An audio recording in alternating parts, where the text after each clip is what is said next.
Okay, YouTube. I was watching a video with the Iron Horse, and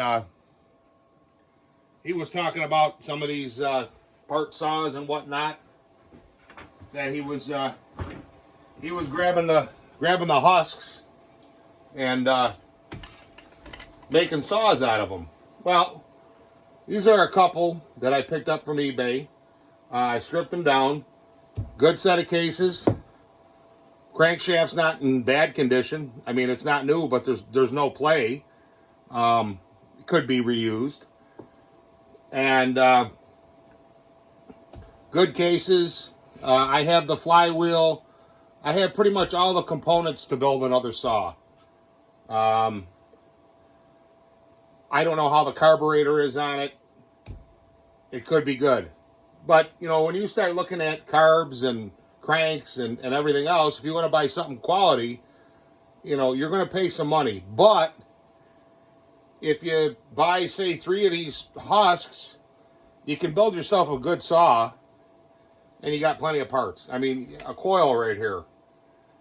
That's worth some money. OEM coil. I think this is a blue, might be a limited coil. I'm not sure. I'd have to check. I know there's a blue and a black one. The black one I think is unlimited. This is probably limited. But, you know, these OEM coils are worth quite a bit. The OEM crankshaft. So if you can get something where you can harvest the parts, you know, you can do all right. And this is just building saws for me, and getting them running and modding them. You know, I'm a fan of this 272 chassis.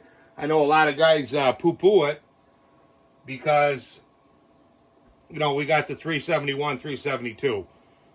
Okay, yeah, it's a little bit better platform. I think if you have a 372 already and you run one of these, the AV isn't as good, and there's a few things, but these aren't bad saws. And for 72.2 cc with the right combo, I mean, these will pull 20, 24 inch, 28 inch bar in hardwood. They pull pretty good, torquey.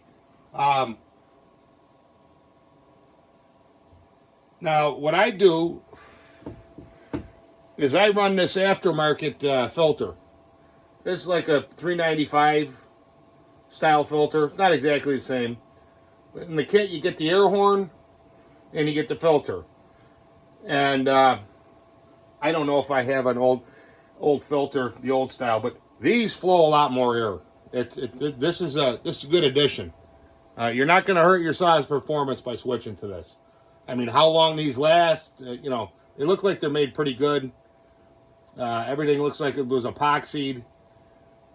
You know, sometimes maybe they may rip down here and let air in there, but if you're a good saw guy, you're going to notice right away if you got an air leak. I mean instantaneously. But well, what I'm saying is, you know, you can harvest these things from garage sales. I got a buddy that does estate sales. And sometimes you can get some decent saws for the price, either builder saws, or, you know, you can get something like this that really didn't need a lot of work to run. And this is a halfway decent runner here. I'll fire it up in a minute. I got the Rowdy pipe on here, a different version for the 272. They're all a little bit different. But yeah, this I would say is a decent deal for what I paid and the parts I got out of it. But not to let Harvey have all the fun. I want to show you something. Now this one here, I thought I had a winner on it. I thought I was good to go. Now, of course, this is cleaned off. I mean, there's a little bit of dirt, but I cleaned everything off, you know, afterwards. But I probably should have did a better job in the beginning because I don't know if you can see it. I left an arrow there pointing towards it. If you look, like right there, you can see somebody, for whatever reason, tried to come in there with a drill, or I don't know what they were doing to get this seal out of there. And there was spooge in there. I put a new seal in. I put a top end.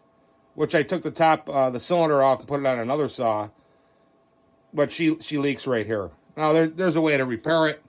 I would never sell it to anybody like that, though. I mean, I'd keep it for myself because it just ain't right selling somebody something that you know. I mean, unless you told the guy, hey, you know, this is what it is, and I fixed it, but it's questionable. But these are some of the things you run into.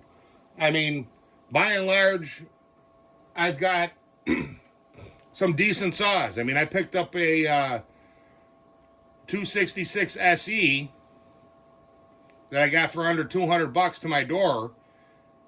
That was a runner. It just needed some very, very basic things, and she's a runner. Now that I gave that one out to Martin Barnack was his name, for the Christmas giveaway. Don't know if he's run the saw yet or whatever. Hopefully it's working good for him. But I'm just saying there are good deals to be found. The only thing I would say is that the guy's trying to sell you a saw. You know, I'm selling it for parts. It's old. It runs on prime. Okay. But have him... Now, see, this piston here is pretty good. You can actually reuse this. I can sand this down and measure it. But there's really nothing wrong with it. I mean, it's worn a little bit, but maybe a new ring. But she'll run. But like I said, if you're buying off of eBay and they tell you parts, fires on prime, this and that, tell them to pull off the muffler. You know, I had one guy tell me, well, I'm not going through all that. And I'm thinking to myself, well, there's just a couple bolts here. Pull the muffler off, take a shot.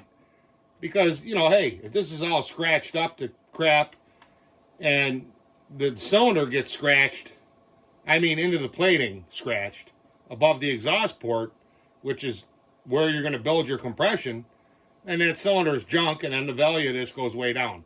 Well, like I said, I had a couple guys balk. Well, I'm not doing all that work. And it's like, well, you know what? I'm not going to pay you. So it's kind of a crapshoot, what you get.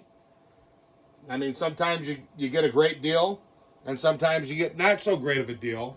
But I would say overall, I mean, that you're doing all right. Just by virtue of the fact if they're OEM parts. Now, you get an OEM saw, let's say you get 3 of these and you get a good cover off of this one and you get a good side cover and a tank, and out of the 3, you can pull them all together and make a Frankenstein build out of it. You know, use this filter, do some porting tricks. And on this one here, this was actually a decent saw. I mean, the cover's cut here. But I rowdy piped this one and I did a little bit of work to it. And for the dollar, I got a good saw. I mean, this thing will run with a brand new 572 XP or a 462. This will eat it, believe it or not. Let me fire it up real quick. I had some old gas in there. It was not ethanol. It's been sitting in there for a couple weeks, so I dumped it out and put some moto mix in there. And I did burp it a little bit, but let's see.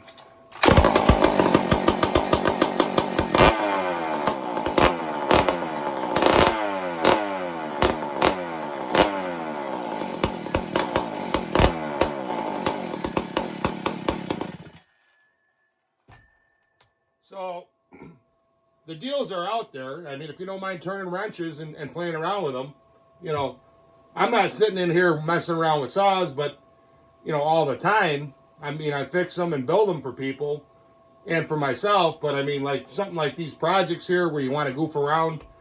I mean, we've been getting 6 feet of snow, 3 feet of snow, driving ban, and it's a nice time. You know, you get yourself a big cigar or whatever, come back in the shop and strip everything down. You're not going nowhere. Driving ban, snow outside, you can't go anywhere. All right, let's work on the saws. And, you know, this is what you get. It's like I said, it's a crapshoot. Something like this, I'd have no problem selling this, but I'm not going to. I'm going to keep this. This is a nice running saw, no doubt. Like I said, the 272s, you know, they catch a lot of grief, but here's another runner I got. Now this was a 268 that I picked up. And the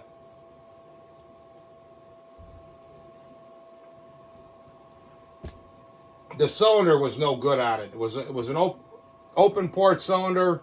Didn't like the cylinder, so I put a 272 top end. There's no rowdy pipe on it, but I did pipe it. I got the air filter in there and everything. And this is a nice ripping saw too. Real torquey, you know. You put a 20, 24-inch bar, I mean, this thing's going to rip. You know, even though these things are, I'd have to look at the tag to find the year, but even though these things are maybe 30, 40 years old, if you do a little bit of work to them, I mean, they're right there with the modern saw, especially if you build them a little bit. You know, something like this. Again, you're right up there with a 572 XP or 462C. And those saws are, you know, what, 12, 13, 14. By the time you pay the tax and the governor, you know, you're up to $1,200, $1,300, $1,400. And something like this, I put this together for about $400. I got another one here that was a 268 XP, and I did the same thing. I got a new cover on here. You run the 272 cover on here, then you can run this filter. Okay? And this is another good runner. Only thing I need is I need a carburetor for it. I took the carburetor off the other saw, put it on here. Beautiful. The carburetor, tried to rebuild it. Sometimes you just got to punt. But I put the other carburetor and I ran, and I tell you what, this thing runs pretty good. Now this has got a new cover on here. Got a new side cover. It's a newer tank, but I got the operator presence lever taped off. But it's not a bad looking saw, and you got, you know, $400 or $500 into it, and you got something that'll run close, or if you build it a little bit, will exceed a brand new saw.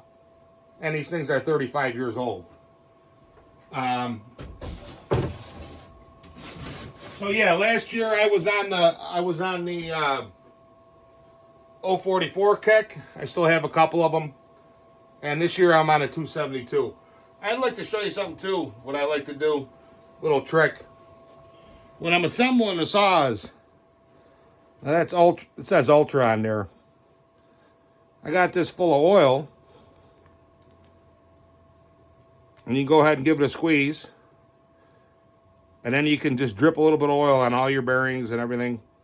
Works out nice. And same thing for the fuel when you're trying to burp them over. Get yourself a... And you can go ahead and put a few drips. Now I'm using Motomix here. But you can put a few drops in there. Works out pretty good doing it like this. It doesn't take much more than a few drops to get them to burp. And for me, at least, that's how I do it. So, alrighty.